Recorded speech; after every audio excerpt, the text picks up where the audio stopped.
Femke Bol finally did it. We've now officially seen her debut over 800 meters, and just as I predicted, Bol might be the athlete who eventually breaks 154 in the event.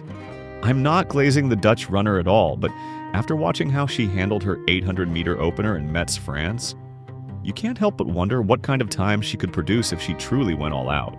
Bol is a world record holder in the indoor 400 flat, so she is no stranger to running superbly in the short track. Coming into the race, Fem was already prepared and spent several months in South Africa training under high altitude. And although she has been quite dormant and under the radar since end of 2025 track season, we knew that the champ had bigger plans for 2026. From the way things stood, I think Femke Bol had a more straightforward target of going under 2 minutes in the 800. Some people pointed out that she would have needed to run around 158 to challenge the fastest time of the season so far. But from the very start, Bol looked comfortable. She seemed content running an even pace, without worrying too much about staying right on the pacer's stride. Considering that the last time she ever ran the 800 was in 2017, when she clocked 2 minutes 19.51 as a 16-year-old. This time, after 9 years, it would have been quite comfortable for her to run sub 2 minute, which is well within her capabilities. Through the first 200, she looked as though she was jogging.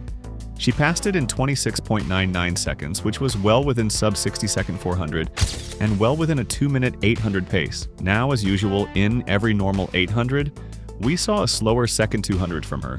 She opted to sit just a little further behind her pacer as they went across the second lap in 56.66. All in all, she still looked comfortable, barely breaking a sweat or even showing any strain, maintaining her composure effortlessly. Her stride remained fluid, and there was no sign of fatigue. This the kind of control that proves that she could really be comfortable with shifting from the 4 to the 8, unbothered, unfazed, and well in control of the race. Now, in the third lap, that's where we expected to see her toil. But from the look of things, she simply eased off the pace, which is natural. All she needed to do then was run the final lap in 32 seconds. A 32-second 200, which by Bol standards is like a walk in the park. A breeze that hardly bothers her. 400 meters, but here at 800 meters, she looks almost half asleep. It's quite magnificent so far, because surely she's going to go a long way under 2 minutes. But how far here from Bol? I think we can say this has been a wonderful debut. 1:59.05. Job done. She will learn and she will build on that. It didn't take long for viewers to realize how easy this was for Femke, sparking reactions like, "She looks like she is running 8:30 recovery miles. I just love watching her." Very impressive debut. It's amazing how relaxed she looks 99% of the time when she is racing. If we didn't know what the time was, we would think this was just some okay 800 runner in some small meet somewhere, running an okay time. My guess is that she was shooting for 2 flat or just under, knowing she can go faster. On paper, Femke Bol was not an 800-meter runner. By the end of her first race back after 9 years away from the event, any assumptions that she might have struggled to adapt had been decisively overturned. Bol crossed the line in 1 minute 59.07, winning comfortably and setting the fastest indoor 800 meters ever recorded by a Dutch woman. The performance vaulted her to 47th on the all-time world indoor list, instantly framing it as a national record and the 5th fastest time of the 2026 season. The women's indoor 800 meters is historically a distance that sees very little progress. The women's 800 meters still holds one of the longest-standing world records in athletics. Jarmila Kratochvilova's 1 minute 53.28 from 1983. Only a small number of athletes each season manage to run under 2 minutes in the indoor 800, and performances close to Kratochvilova's 1 minute 53 mark remain exceptionally rare. The indoor 800 is tactically demanding due to shorter straights and tighter curves that tend to slow down athletes along the sharp bends, requiring a precise balance of speed, agility, and positioning. This is the hardest race on track, as Sebastian Coe calls it, the suicide race. Names like Jolanda Chepelak, Stephanie Graf, Keely Hodgkinson, and Lilian Odira dominate the record books. Bol's time now places her ahead of numerous athletes whose primary focus has always been the 800 meters. For someone whose competitive identity has largely centered on 400 flat and 400 hurdles, her indoor debut is not ordinary. The personal progression makes it even more remarkable. As a junior, Bol's recorded 2 minutes 19.51 seconds as an under 18 athlete. Now she shows a stark leap from 2 minutes 19 to 1 minute 59.07 seconds, a 20-second drop that signals a peak in physicality, lactate tolerance, and race intelligence. Clues were already visible in her other performances. Her 400-meter flat best improved from 52.98 outdoors in 2019 to sub-50 indoors by 2023. And her 500-meter indoor best of 1 minute 5.63 seconds hinted at endurance beyond a typical sprinter's range. Yet the 800 meters introduces unique challenges. The 800 meters demands precision. Indoors, space is limited, movement in the pack is crucial, and the final laps quickly reveal whether speed and efficiency are in balance. So what would Bol need to do for the outdoor season if she stands any chance of picking up a medal in 2026 season? A 159.07 indoors almost always converts to 157 low outdoors, with longer straights. Her debut race saw her complete her final 200-meter lap in about 32 seconds.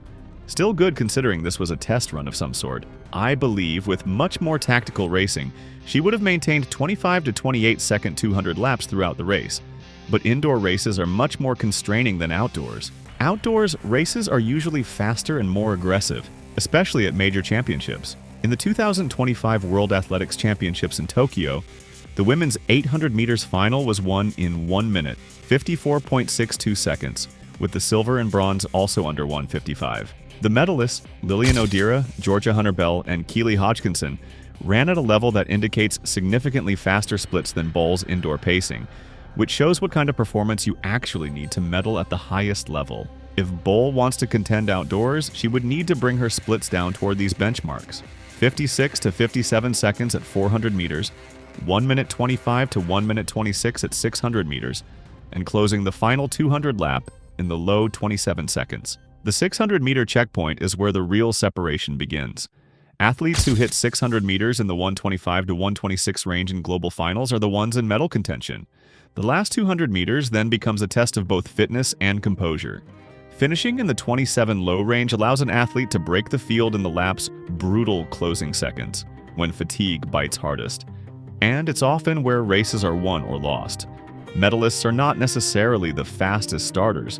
They are the ones who have the ability to accelerate or maintain form under pressure when the race reaches its most punishing phase. And Femke Bol excels at this. Her 400 speed allows her to maintain speed over the first lap, and her energy-conserving running form ensures she always has gas in the tank, even in the last 200. Before she races another 800, Bol will compete in the 600 meters at the Meeting Hauts de France on February 19th, 2026. I personally think she will break the 600 meters world record.